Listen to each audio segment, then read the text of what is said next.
Selon une étude récente de PwC, 60% des dirigeants français pensent que leur organisation disparaîtra d'ici 10 ans si leur modèle d'affaires n'évolue pas. Alors, dans un contexte où 6 limites planétaires sur 9 sont déjà dépassées, où 2/3 de la planète pourrait manquer d'eau et où 40% de la population vit sous un régime autoritaire, oui, les entreprises ont un rôle à jouer et leur modèle d'affaires doit nécessairement évoluer pour avoir un véritable impact sur leurs parties prenantes. Au-delà d'être rentables, les leaders de demain sont ces entreprises qui auront su tisser un lien de confiance unique avec leurs parties prenantes. Ce lien, c'est ce qu'on appelle leur capital social.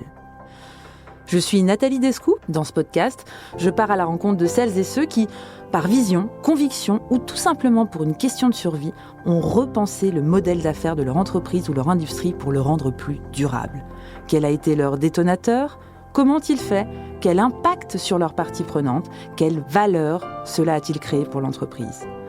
Ensemble, nous découvrirons les business models du futur et tenterons de vous inspirer pour que vous aussi, vous transformiez votre entreprise, votre marque ou encore votre direction en vue de générer plus de valeur et plus d'impact pour vos parties prenantes. Vous écoutez Capital Social, le podcast qui décrypte les business models du futur. Bienvenue! Chères auditrices, chers auditeurs, bonjour. Aujourd'hui à ce micro, pour ce 4e épisode de Capital Social, j'ai l'immense plaisir de recevoir celui qui a inspiré la création de ce podcast. J'ai nommé Thierry Reyna. Professeur de management de l'innovation à l'école Polytechnique, Thierry est également directeur de recherche au laboratoire CNRS I3, Institut interdisciplinaire de l'innovation. Alors, avant de rejoindre l'école Polytechnique en septembre 2017, Thierry a passé une dizaine d'années au Royaume-Uni, notamment à l'université de Cambridge, la LSE, l'UCL, l'Imperial College London, où il a co-dirigé le Center for International Business and Sustainability. Économiste de formation, directeur de la chaire Technology for Change de l'Institut Polytechnique de Paris et co-responsable de la chaire Innovation et Régulation des services numériques, Thierry est aujourd'hui l'un des chercheurs, on peut le dire, les plus reconnus en matière d'innovation, en modèle d'affaires et de transformation de la stratégie des entreprises.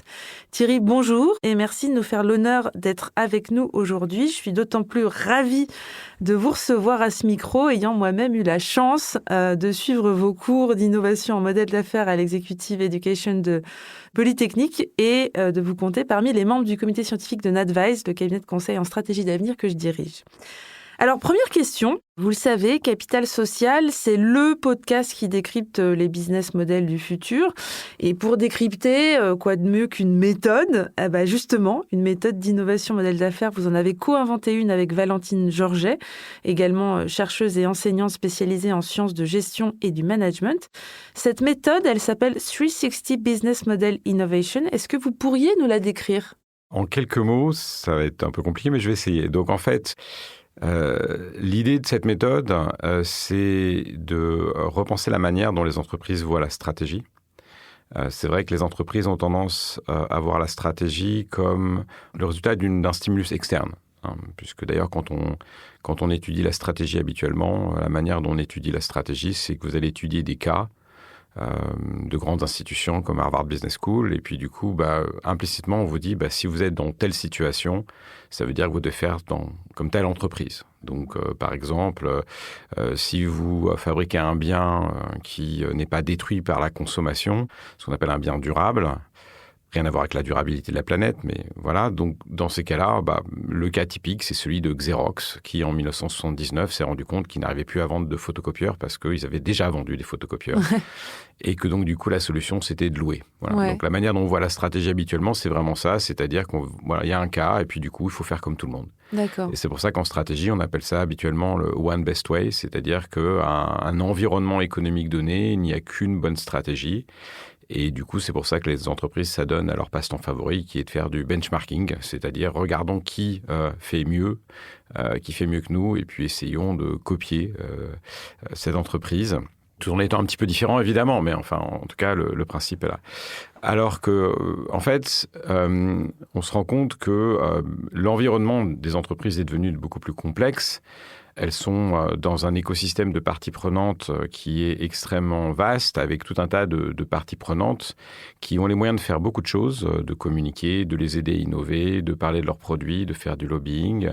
Et ces parties prenantes, très souvent, ne sont pas des entreprises. Donc, on sort d'une situation traditionnellement linéaire, où en fait une entreprise n'est finalement en contact que d'un côté avec des fournisseurs, de l'autre côté avec des clients qui peuvent être des distributeurs ou des transformateurs ou des clients finaux, à une situation où l'entreprise finalement elle est entourée de parties prenantes de différentes natures.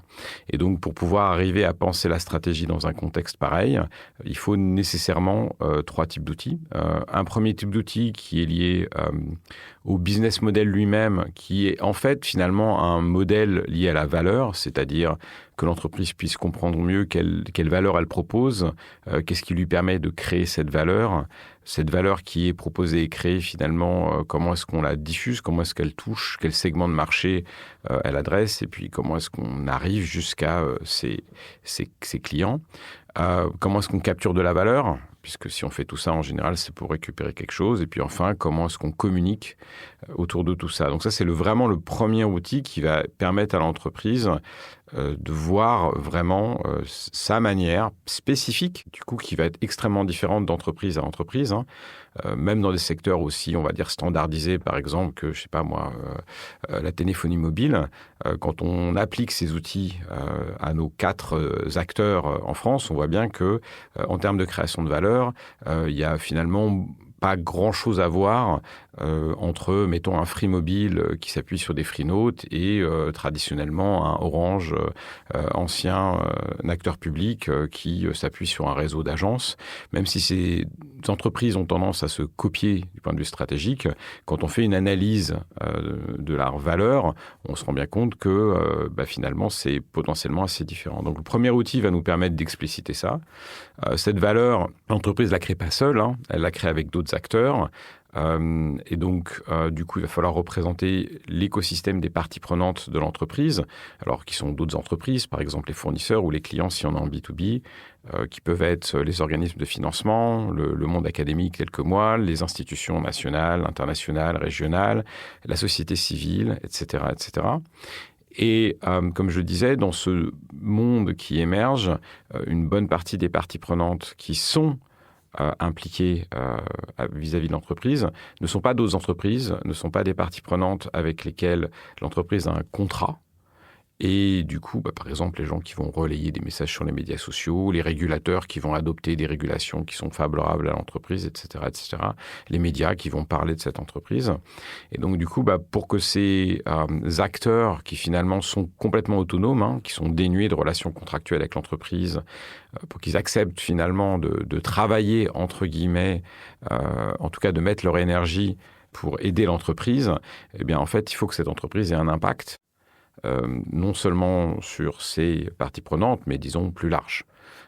Si vous êtes une entreprise qui clairement endommage la planète, ou si vous faites des plans de licenciement extrêmement avancés, si vous ne favorisez que vos actionnaires, en général, vous allez trouver assez peu de gens qui vont avoir envie de passer le message que vous êtes une entreprise sympa et qu'il faut acheter vos produits. Donc un impact pas uniquement économique, oui, aussi environnemental, social et sociétal. Oui, tout à fait. Donc le premier outil, c'était vraiment cette question de business model autour de tout ce qui est valeur. Le deuxième, c'est un écosystème, permet une cartographie des parties prenantes selon leur type. Et puis le dernier, effectivement, c'est un outil qui permet de regarder l'impact sur différents aspects, hein, économiques, social, environnemental et sociétal. Et du coup, en fait, ce qu'on appelle valeur, ça va être un impact incarné. C'est-à-dire ça va être quelque chose que l'entreprise fait, qui va avoir un impact positif sur une partie prenante. Alors, typiquement, ça peut être un impact économique sur le client, ça peut être un impact économique sur des actionnaires, mais pas que. C'est intéressant cette notion d'impact incarné que vous mentionnez souvent. Vous pourriez un peu la décrire davantage? C'est-à-dire, qu'est-ce qui serait un impact non incarné, en fait Un impact non incarné. Alors, pour qu'un impact soit incarné, il faut qu'en fait, une partie prenante... en tout cas un certain nombre de parties prenantes y voient un bénéfice. Alors ça peut être un bénéfice direct, encore une fois, c'était de mémoire notre ministre Arnaud Montebourg qui avait expliqué au lancement de Free Mobile que Free avait fait plus pour le pouvoir d'achat en un coup que X précédent gouvernement. Donc on voit bien effectivement, en tout cas que là on est dans une situation où une entreprise a un impact économique sur un grand nombre de personnes. Donc voilà, on a bien un impact incarné. On a des entreprises qui, elles, vont maintenir l'emploi dans une région particulière, hein, donc vont du coup favoriser, en tout cas éviter tout ce qui est exode, etc., etc. Un impact qui ne serait pas incarné, alors, je tiens à dire qu'en fait, la raison pour laquelle on en parle, c'est parce qu'on essaie de construire une stratégie de l'entreprise. Donc, c'est pas un jugement de valeur. Simplement, l'idée, c'est que pour que des parties prenantes se mobilisent pour l'entreprise, il faut forcément que quelqu'un y voit un intérêt. Donc, un impact non incarné, si je passe mes week-ends à essayer de faire traverser les escargots de Bourgogne à la nationale, c'est sûr que j'ai un impact sur les escargots de Bourgogne. Je vais trouver assez peu de gens qui vont me dire « mais c'est super intéressant et moi, vraiment, ça a de la valeur pour moi ». On a aussi des situations où, en fait, on a des business models qui ne peuvent pas fonctionner parce qu'ils ne sont pas incarnés. Donc, typiquement, un business model où vous essayez, où vous offrez à des entreprises de payer plus cher pour, je ne sais pas moi, réduire, mais de manière, on va dire, infime, leurs émissions carbone, c'est sûr que vous avez fait un plus pour la planète, mais on est dans une situation de tragédie des communs. Ouais. C'est-à-dire s'il n'y a pas, en général, les entreprises ne vont pas le faire parce que vous avez réduit les émissions carbone, mais parce qu'en fait, elles ont des incitations, souvent d'ailleurs économiques, à le faire, ou réglementaires à le faire. Ouais. Donc la difficulté, c'est que quand on va avoir un impact, qui peut être un impact environnemental fort, par exemple, mais dont finalement personne ne bénéficie directement, ça ne peut pas marcher. Et c'est là qu'on voit l'importance de la régulation, puisque c'est la régulation qui dit aux entreprises, attention, il faut que vous y fassiez attention. Parce que sinon... Alors, c'est intéressant, dans un contexte de CSRD, justement, oui. comment vous, et de CS3D à venir, comment vous voyez les choses? C'est plutôt positif d'un point de vue du fait que les entreprises vont être amenées à justement repenser leur stratégie et potentiellement transformer leur modèle d'affaires? Alors, c'est absolument positif. Et d'ailleurs, on avait vu, nous, il y a quelques années, dans une étude, que même les entreprises, on va dire, les plus conscientisées avaient tendance à regarder en termes d'impact environnemental là où on les attendait d'un point de vue réglementaire. Donc ça, c'est sûr que plus on le fait, mieux c'est. Le problème, c'est que ça n'implique pas une transformation des entreprises, notamment les plus grosses. D'accord. On voit bien d'ailleurs que... D'ailleurs, c'est assez rigolo. Quand on voit dans les grands cabinets de conseil, on voit bien que c'est plutôt la branche audit qui s'occupe de la CSRD et pas du tout la branche stratégie, en fait. Donc, on voit bien que pour beaucoup d'entreprises, la CSRD, c'est vu essentiellement comme un problème de reporting et pas du tout comme un problème de stratégie ou de transformation. Ouais. C'est-à-dire que, en fait, on a des cases à remplir. On va voir comment les remplir. Si on ne les remplit pas de manière satisfaisante, on va ajuster la stratégie, on va dire, à la marge. Mais essentiellement, c'est business as usual. L'idéal, ça serait que ça serve véritablement d'occasion de repenser la stratégie et les business models de l'entreprise. Ouais.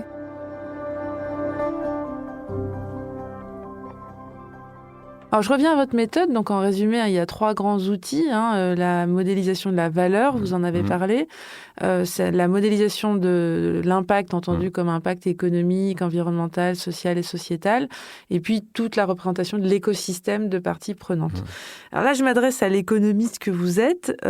Pourquoi, selon vous, il est désormais devenu vital pour une entreprise de se transformer pour créer justement ces 2 pépites que sont impact et valeur, au-delà même de sa performance économique, je dirais? Parce qu'en fait, alors ça, c'est une très bonne question. En fait, ce qui se passe à l'heure actuelle, c'est qu'on a un premier challenge qui est posé aux entreprises et qui est lié au réchauffement climatique, évidemment, avec toutes les conséquences que ça peut avoir. Mais les entreprises, en fait, sont dans une situation où il y a un deuxième challenge qui se produit, en fait, qu'on a plus de mal à identifier et qui a au moins autant d'importance. Et c'est le fait que le régime technologique dans lequel on est nous fait changer, en fait, de système économique.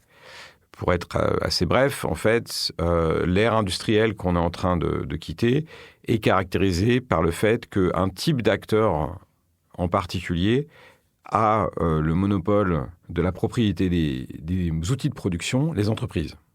Donc ça fait 200 ans que les entreprises sont devenues de plus en plus puissantes parce qu'elles seules étaient capables de concevoir, de faire du design, de faire de l'innovation, de fabriquer, de distribuer et de communiquer. Et ce qu'on a pu voir depuis 25 ans, c'est qu'en fait, cette réalité était progressivement en train de s'estomper, puisque technologie après technologie numérique, à chaque fois qu'on a eu des nouvelles technologies numériques, ces technologies numériques ont permis, in fine, à tout un chacun de faire le travail des entreprises. C'est-à-dire qu'à chaque fois qu'une nouvelle technologie est arrivée, en fait, ça a permis aux gens de créer, de participer à des efforts d'innovation, voire de répliquer, de copier, comme à l'époque du piratage, de distribuer, de communiquer, d'informer, etc., comme dans les médias sociaux. Donc, en fait, on change, mais complètement de système. Enfin, on n'est plus du tout dans la même situation quand seulement certains acteurs sont en mesure de faire et une situation où tout le monde est capable de faire. C'est-à-dire qu'en fait, finalement, les entreprises se retrouvent en concurrence directe avec des particuliers, des consommateurs qui participent à la production, ce qu'on appelle les prosommateurs. Et donc ça, c'est quelque chose qui est arrivé tout d'abord dans le domaine des contenus numériques, avec des gens qui se sont mis à pirater, mais aussi à créer des encyclopédies collaboratives comme Wikipédia, qui se sont mis à créer des news, à créer des photos, à créer des logiciels. Et donc ça a disrupté tout un tas d'entreprises dans les industries créatives et culturelles et celles des médias. Ensuite, il y a eu une deuxième vague qui s'est produite au début des années 2010 au niveau du service, c'est-à-dire la fameuse ubérisation. C'est quoi ? En fait, ce sont des individus qui décident du jour au lendemain de faire le job de l'hôtel, de faire le job d'Avis ou Budget, de faire le job du taxi, de faire le job de Kiloutou, etc., etc.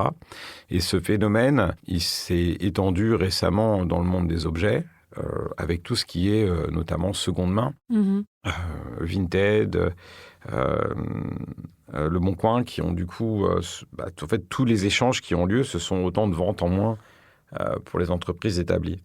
Donc en fait, dans cet environnement, les entreprises ne sont plus seules. Vraiment cette question d'écosystème. Les entreprises étaient les seules à avoir les moyens de faire. Maintenant, elles sont entourées d'individus qui ont les moyens de faire.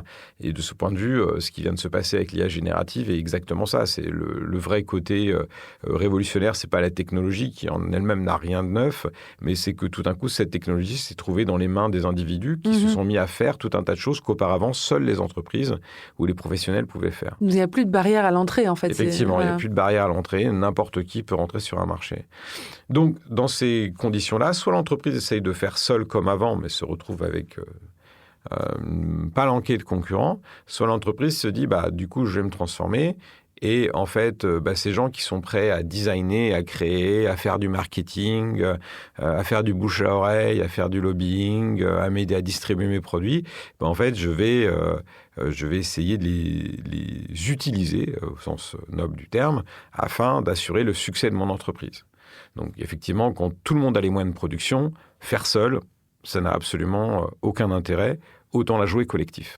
Donc, si je reviens sur les outils que vous avez cités dans la méthode, sur cet écosystème en fait de parties prenantes, on a intérêt à mettre ce consommateur au cœur de cet écosystème pour créer de la valeur pour son entreprise. Oui, absolument. Alors, que ce soit un consommateur ou que ce soit d'autres acteurs, ça peut être d'autres entreprises, ça peut être des régulateurs, ça peut être des pouvoirs publics.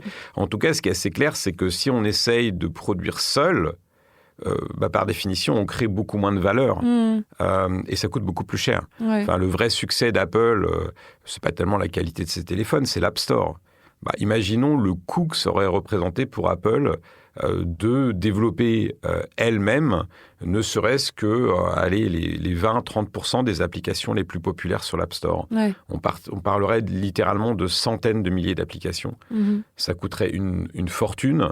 Et en fait, en plus, on voit bien qu'on a eu tout un tas d'applications qui ont un succès auquel on ne s'attendait pas. Ouais. Donc, c'est imprédictible du point de vue de l'entreprise. Mais encore une fois, comme je le disais, le problème, ou la situation en tout cas, c'est que ces parties prenantes n'ont pas de contrat avec l'entreprise. Donc, si l'entreprise veut être accompagnée, aidée, être capable de mobiliser en fait ces individus, ces parties prenantes en fait, il va falloir avoir un impact. Ouais. C'est-à-dire, si on a un impact uniquement financier sur ses actionnaires, les seules personnes qui sont prêtes à travailler avec vous, c'est vos actionnaires. Ouais. Si le reste de la planète vous déteste, il est assez clair que, en fait, personne ne va vous aider. Ouais. Au contraire, si la planète vous déteste, ils vont avoir tendance à utiliser les moyens numériques à disposition pour faire des flash mobs, pour faire des protestations, pour pouvoir écrire aux régulateurs pour que vous soyez régulier. Ouais. Du coup, si je reviens à l'utilisation de cette méthode ou la conception de cette méthode, sans forcément citer de nom, mais peut-être des typologies d'entreprises, dans quelles entreprises vous les mettez en place? En fait, qui sont aujourd'hui justement ces boîtes, ces entreprises qui souhaitent créer de l'impact, de la valeur en innovant en modèle d'affaires? Parce qu'on ne se lève pas tous les matins en se disant « Tiens, je vais changer mon modèle d'affaires ». Il y a forcément soit une situation endogène ou exogène, mais qui sont ces gens qu'en fait, avec qui vous travaillez et qui mettent en place cette méthode? Alors, je dirais que c'est assez varié. Mais ce qui est important, c'est que les entreprises avec lesquelles on travaille, à la base, ne nous contactent pas forcément parce que, en fait, elles veulent avoir plus d'impact. Cette méthode, c'est une méthode de transformation des entreprises. En fait, on a pris le parti pris de ne pas faire une méthode pour les entreprises qui voulaient, je sais pas moi, sauver la planète. Simplement, là, encore une fois, la réalité économique dans laquelle les entreprises évoluent a complètement changé. Et donc, la question, c'était de savoir comment est-ce qu'on aidait les entreprises à trouver une nouvelle manière de voir la stratégie. Et comme je disais précédemment, dans ce nouveau monde, on ne peut pas voir la stratégie comme étant je monétise à mort, je récupère un max de fric et puis le reste, je m'en fiche. Mais du coup, il se trouve qu'on a finalement un peu deux types d'entreprises qui nous contactent. On a des entreprises qui se posent des questions par rapport à la CSRD, par rapport à leur impact et qui se disent en fait, c'est l'occasion d'aller plus loin. Et de se dire, OK, voilà, la CSRD arrive, on peut faire le truc à minima simplement en prenant de l'audit et puis c'est tout. Et il y en a d'autres qui se disent, ouais, mais en fait, c'est un peu idiot, quoi. C'est pas le principe. Voilà. Donc, à ce moment-là, c'est un certain type d'entreprise. D'autres types d'entreprises, simplement, nous contactent parce que économiquement, ça va mal. Ouais. Économiquement, ça va mal. Alors, les recettes de la stratégie habituelle, elles les ont faites de type on monte les prix, on licencie, on remplace les employés par des chatbots à base d'IA, et puis ils se rendent compte que finalement, ça ne fonctionne toujours pas. Et du coup, en fait, nous disent, voilà, comment est-ce qu'on transforme nos business models. Ouais. Mais ce qui est vraiment intéressant, et ça a été démontré à chaque fois qu'on a travaillé avec des entreprises dans ce cas-là, en fait, que tout simplement, même quand on travaille avec des entreprises qui sont là pour un souci de survie de l'entreprise, de rentabilité, etc., en appliquant ces méthodes, elles se rendent compte que, en fait, si elles n'ont pas d'impact, elles s'en sortiront pas. Ouais. Donc, c'est vraiment un moyen de réconcilier ce qui est bon pour l'entreprise et ce qui est bon pour l'environnement de l'entreprise au sens large. OK. Au même titre, d'ailleurs, à contrario, qu'on a bien vu que des entreprises qui voulaient avoir de l'impact, mais qui n'avaient pas les bonnes manières de penser les business models, ça ne fonctionnait pas non plus. Ouais. Donc, il y a vraiment, en fait, quelque chose qui est nécessaire pour réconcilier, en fait, ce qui est bon pour l'entreprise et ce qui est bon économiquement, socialement, etc., etc. Alors, on voit que la performance économique peut être un détonateur, c'est-à-dire les recettes d'avant ne marchent plus, du coup je me pose des nouvelles questions. Est-ce que vous constatez une différence dans les typologies d'entreprises? Est-ce que c'est la même histoire quand on est coté ou pas coté? Je pose la question parce que peut-être qu'une entreprise cotée a une perception plus court-termiste, mais c'est peut-être pas votre vision des choses. À l'inverse, peut-être qu'une entreprise non cotée peut être amenée à se poser ces questions sur des sujets de transmission, de durabilité, de comment on transforme le modèle d'affaires de son entreprise parce qu'on n'est pas sur les mêmes logiques de temps, en fait, quand on n'a pas la pression nécessairement de ses actionnaires. Est-ce que c'est des choses que vous voyez ou est-ce que le débat ne se pose pas sous cet angle-là? Alors, c'est une bonne question. J'ai envie de répondre oui, mais alors en fait, ce qui se passe, c'est que quand on a des entreprises familiales, on peut penser que en fait, si on arrive à convaincre en fait, les propriétaires, tout va marcher. La difficulté, souvent, c'est que il peut y avoir une certaine réticence parce que, de fait, on est beaucoup plus averse au risque. Et du coup, on fait la démonstration mais mais c'est quand même pas très très évident, quoi. Donc surtout quand on a une entreprise familiale dont le business model a été le même pendant 70 ans, l'idée qu'il faut changer, c'est ça qui est très compliqué. L'idée que le fait que l'entreprise produise alors qu'il y a déjà tout un tas de trucs qui sont disponibles, c'est extrêmement choquant. Donc du coup, ça demande une remise en cause. Alors, il ne s'agit pas de tout arrêter de passer à l'IA, c'est jamais le point. Mais c'est vrai que ça peut... l'entreprise, dans ce nouvel environnement, a une nouvelle mission. Et c'est vrai que quand on a fait une chose en particulier depuis X décennies, ça peut être plus difficile. Du point de vue des actionnaires, ils ont tendance à être beaucoup plus pragmatiques, en fait. Donc, en fait, il n'y a pas un attachement particulier à l'entreprise. Après, c'est vrai que le problème des actionnaires, c'est qu'eux utilisent les mêmes visions de la stratégie, travaillent avec les mêmes cabinets de conseil, et que ce qu'on fait, évidemment, même si on donne des gages sur la réussite des projets qu'on accompagne, la difficulté, c'est que c'est pas... ça fonctionne pas vraiment comme ce qu'on apprend, même encore à l'heure actuelle, dans les business schools. Alors, c'est vrai que, du point de vue des entreprises cotées, souvent, les propriétaires sont assez loin. Donc, ça permet effectivement d'avoir une espèce de zone de flou, ou en tout cas d'invisibilité dans laquelle on peut intervenir. Et donc, voilà. Du côté des entreprises qui sont, elles, non cotées, en fait, ça va vraiment dépendre de la vision, en fait, des propriétaires, des dirigeants. Ouais. Et c'est vrai que l'un comme dans l'autre, c'est compliqué dans une situation où, de toute façon, tous les conseils qu'ils peuvent utiliser, les formations qui existent sur le sujet, finalement, font de la stratégie comme si les entreprises étaient seules à faire. Ouais. Donc, en fait, quand je vous écoute, la plus grande résistance, c'est l'aversion au changement, en fait. C'est un peu ça. Est-ce qu'on a la capacité, l'envie, la vision, en fait, de changer son modèle d'affaires, quoi. En fait, c'est la plus grande résistance potentiellement. Alors, il y a une vraie résistance au changement, ce qui est normal, mais je pense que surtout, il y a une vraie résistance au changement parce que, en fait, il n'y avait pas de méthode ou d'outils alternatifs, en fait. Ouais. C'est vrai que c'est assez compliqué quand on utilise des outils qui insistent sur le fait de créer des barrières à l'entrée et de faire en sorte d'avoir la plus grosse marge possible, de se dire que, en fait, si on se fait ça, en fait, on se condamne en fait, à la non-existence, puisque personne ne va acheter nos produits. Donc, on voit bien qu'il y a une tension. Ouais. D'ailleurs, en fait, les startups font souvent ça. C'est ce qui est en train d'arriver à OpenAI. C'est les problèmes que toutes ces entreprises vivent. C'est-à-dire, au début, en fait, on ne fait pas payer ou peu payer, et puis ensuite, on capture une grosse masse de poissons, puis une fois que effectivement on l'a bien fait, on ferme le filet et là on les fait cracher au bassinet.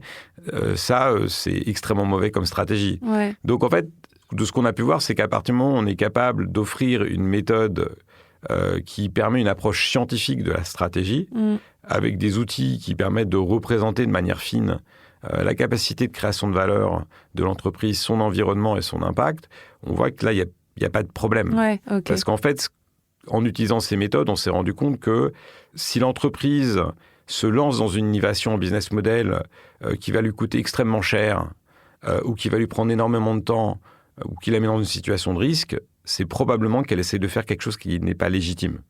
Donc, une bonne innovation business model, c'est pas arrêter tout ce qu'on fait et puis se mettre à l'IA. Ça devrait pas faire mal, quelque part. Exactement. Une bonne innovation business model, c'est vraiment regarder ce qu'on est, repenser la manière dont on peut créer la valeur avec ce qu'on est et ce qu'on a, et pivoter et essayer. Ouais. Et si ça marche, tant mieux. Mais si ça marche pas, c'est pas grave parce qu'on aura essentiellement mobilisé des choses qu'on a déjà et souvent qu'on n'utilisait pas à fond. Ouais.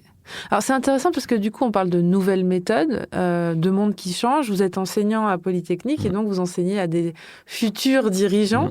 Comment ces méthodes, elles sont reçues par vos élèves, en fait? Est-ce que ils ont ces mêmes réflexions, en fait, parce que potentiellement, ils ont été exposés aux anciennes méthodes ou pas, d'ailleurs, mais comment c'est reçu et comment c'est perçu par les générations futures de futurs dirigeants? Alors, de ce que j'ai pu comprendre, en tout cas par les retours que j'ai eus des élèves, je pense que la logique leur parle. C'est-à-dire qu'effectivement, eux, on voit bien qu'il y a eu une désaffection profonde de ces jeunes générations, à la fois pour les grandes entreprises, mais également pour les startups. En fait, ils ne se reconnaissent pas du tout dans la stratégie, dans les objectifs de ces entreprises grandes ou petites, en fait. Justement parce qu'encore une fois, c'est logique de j'empêche les autres de venir et puis je monétise à mort. En fait, ils voient bien que ça correspond pas à leur manière de faire. C'est des générations qui sont nées avec les outils numériques et qui donc sont habituées à donner. Ouais. Ils donnent à longueur de journée des avis, des likes, ils dépannent quelqu'un, et puis ils reçoivent beaucoup. Ils donnent, ils reçoivent en permanence. C'est du don contre don, en fait. Ouais. Et du coup, les logiques stratégiques habituelles, en fait, on voit bien que personnellement, ils les apprennent, mais que c'est un peu... ça crée un conflit, en fait, puisque c'est pas la manière dont eux se comportent dans leur vie, en fait. Okay. Donc, du coup, c'est des méthodes qui sont bien reçues, avec évidemment modulo le fait qu'ils n'ont pas vraiment forcément beaucoup d'expérience professionnelle. Donc, quand moi je les ai en cours en 3e année, ils ont fait un stage en entreprise de 2 mois. Donc, c'est un petit peu léger. C'est encore frais. Voilà. Je pense que ça leur parle beaucoup plus après, et c'est les retours d'ailleurs que j'ai de ceux d'entre eux qui sont partis en entreprise, à des postes de direction, etc. En revanche, ce qui est assez clair, c'est que quand on enseigne ces mêmes méthodes dans le cadre de programmes de formation continue ou d'executive education, donc à des gens qui ont une expérience dans l'entreprise, voire qui sont des dirigeants, là, ça leur parle tout de suite. Okay. Ça leur parle tout de suite.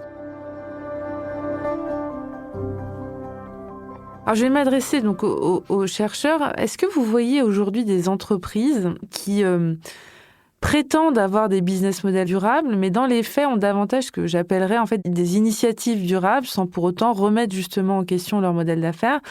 Est-ce que vous avez des exemples en tête? Je pose la question car je pense notamment à certains discours un peu florissants de certaines entreprises sur la circularité, sur l'économie d'usage. Qu'en pensez-vous? Et est-ce que parfois on n'assisterait pas, dans certains cas, et si oui, lesquels, à ce qu'on pourrait appeler du circular washing? Effectivement, alors on avait déjà, il y a 3-4 ans, fait une étude sur le sujet, puisque les entreprises avec lesquelles on était en contact et qui étaient des entreprises plutôt qui voulaient faire de l'impact, une de leurs grosses craintes, c'était les accusations de green et d'impact washing, en fait, avant de parler de circular washing. Et en fait, justement, avec l'aide de ces méthodes, on avait analysé les rapports RSE, les discours RSE de ces entreprises, et on s'était rendu compte que dans la vaste majorité des cas, il y avait une incohérence entre ce qui était annoncé dans ces rapports, donc ce qu'on appellerait dans notre outil la communication de valeur, et ce que faisait l'entreprise, c'est-à-dire la création de valeur. Il n'y avait pas de relation entre les deux. Donc, ce qu'on veut dire par là, en fait, si vous mettez dans votre rapport RSE que vous plantez des arbres, si vous êtes Truffaut, oui, on a bien un alignement entre communication de valeur, impact et puis création de valeur. En revanche, si vous êtes un groupe pétrolier, il est évident que les gens ne vont pas à la pompe parce que vous plantez des arbres. Donc, en fait, toutes les entreprises plantent des arbres.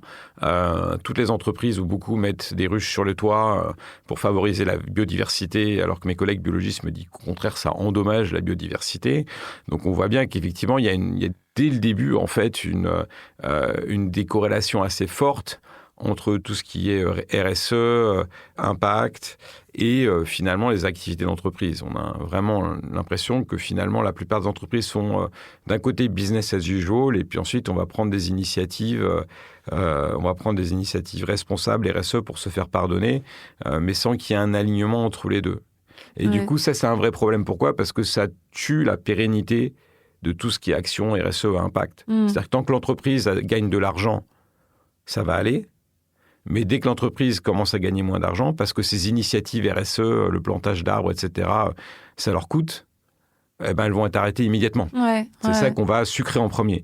Alors qu'évidemment, si vous gagnez de votre vie du fait de planter des arbres, il est assez évident que vous n'allez pas arrêter quand vous aurez des difficultés financières. Bien au contraire, vous allez accélérer de plus en plus. Donc justement, ce qu'on a essayé de faire avec ces méthodes, c'était de faire en sorte que l'impact soit ancré au cœur du business model. Et donc, on n'est pas cette opposition entre, d'un côté, ce qui est bon pour la planète, ce qui est bon pour l'entreprise. Alors, évidemment, le dernier truc à la mode, ça a été tout ce qui était circulaire. Et là, on se rend compte que c'est souvent assez faible. D'ailleurs, c'est vrai qu'on parle souvent de circularité faible ou de circularité forte. Et la circularité faible, c'est quelque chose de pas très ambitieux. Alors, moi, c'est vrai que j'avoue que je suis toujours assez perplexe quand des entreprises mettent en avant le fait qu'elles vont utiliser des chutes de matériaux pour pouvoir en faire quelque chose d'autre, ou qu'elles vont réutiliser des équipements de manière plus longue, ou etc. Enfin, moi, j'avoue que pour moi, c'est de la bonne gestion. Enfin, le fait de ne pas gâcher, ça n'a rien de circulaire, en fait. C'est simplement de la bonne gestion. Seulement, les entreprises, certaines d'entre elles, ont été dans une situation où il y avait des telles barrières à l'entrée qu'elles pouvaient se permettre, en fait, d'être extrêmement dispendieuses et de gâcher. Ouais. On va détruire des chutes plutôt que de les laisser utiliser parce qu'on ne sait jamais si le concurrent les utilisait. Ou alors, on va détruire des produits qui ne sont pas aussi bons, qui ne passent pas le contrôle qualité, parce que si on les met en vente, du coup, ça va être moins cher. Et puis, si finalement c'est bien, ça veut dire que les gens n'achèteront pas les bons produits. Ouais. Donc, voilà, c'est le pouvoir de marché des entreprises qui ont permis ce gâchis. Ouais. Le fait de ne pas gâcher, c'est-à-dire de trouver une utilisation, je dirais, financière, même en interne, pour tout ce qu'on a sous la main, c'est pas de la circularité, en fait. Ouais. Ça, c'est de la bonne gestion. Tout simplement, c'est relativement évident. Le concept de circularité, il s'inspire des mécanismes biologiques. Or, on voit bien qu'il n'y a aucune espèce qui est auto-circulaire. Enfin, ça n'a pas de sens. En tout cas, j'en connais pas. D'espèces qui se nourrissent de ses propres déchets, j'en connais pas. Donc, une entreprise qui appelle circularité le fait de réutiliser en interne des choses qui n'ont pas été suffisamment utilisées, pour moi, ça s'appelle de la bonne gestion. La vraie circularité, c'est de se dire, en fait, qu'est-ce qui existe qui est finalement le rebut d'une autre entreprise qu'on pourrait utiliser comme input, et parallèlement, en fait, nos rebuts, les choses qu'on sous-mobilise, en quoi ça pourrait servir d'input à une autre entreprise. Ouais, dans une logique systémique, en fait. Oui, ouais. mais ça, c'est de la circularité qui est plus ambitieuse, plus forte. La circularité, ça se fait pas seul. Ouais, ok. Alors, on arrive au terme en fait de cet entretien. Je vais essayer de prendre de la hauteur pour la dernière question. On se parle d'impact et de valeur depuis le début de ce podcast.